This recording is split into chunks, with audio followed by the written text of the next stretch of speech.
Everyone dies. Great field commanders, pious priests, serial killers, and even friends. They all die. All things pass from greatness to mere dust. It's all well and valorous to die for a cause, but what if your own hand is that cause?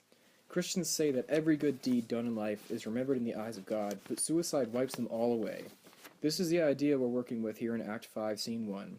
Ophelia has drowned herself, and a huge deal is being made over the burial rights entitled to her. According to the church, Ophelia should be decapitated and buried in an unmarked grave, if buried at all. However, in a blasphemous move, the crown has decided to grant her normal rights on terms of her high status. Although Laertes has returned from France for the funeral, and Claudius has wormed his way right into that thick skull, the two squabblers have hatched a plan to get rid of Hamlet now that he's back in town. As the scene opens up, a solitary gravedigger is hacking away at the latest grave. Hamlet enters with Horatio on the edge of the area and overhears the japes being said aloud over bones flippantly handled.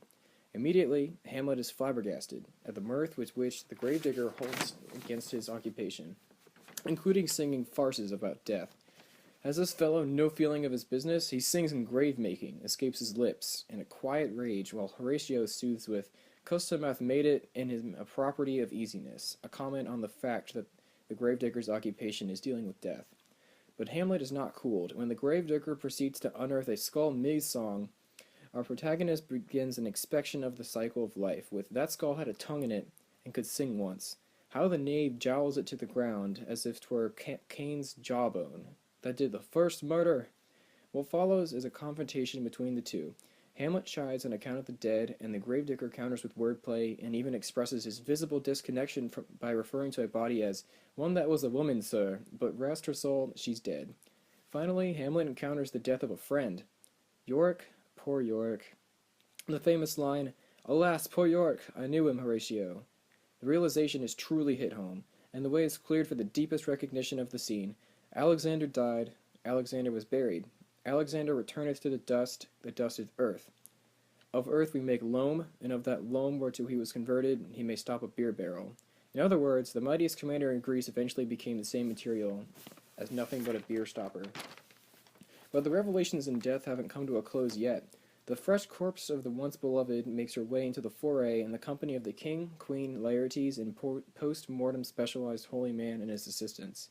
Here is when Ophelia's suicide is officially introduced. The doctor introduces the church's opinion with her death was doubtful, but that great command oversways the order. She should in the ground and sanctified been lodged till the last trumpet.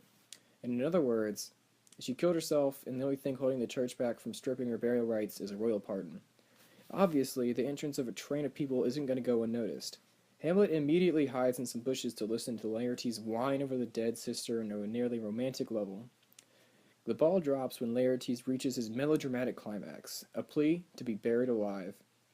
Hamlet feels a rising gall and decides to butt horns with the mongrel pleading for death in the grave.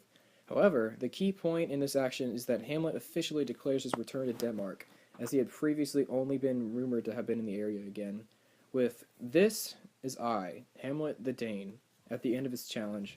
Henceforth, the two grapple, exchanging quips such as, "The devil take my soul," and "Thou prayest not well."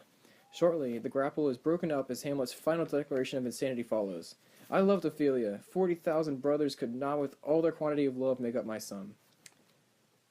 Hence, his shroud of madness is sealed in the eyes of the king and queen, and so Hamlet leaves the scene with an arbitrary address to Laertes. "Hear you, sir. What is the reason that you have used me thus? I loved you ever, but it is no matter." However, Claudius has the last words. To Laertes, "Strengthen your patience in our knight's last speech. This grave shall have a living monument. Till then, in patience our proceeding be." Basically saying, chill out, Laertes. The time's coming we're all going to roast this pig. Created using Powtoon.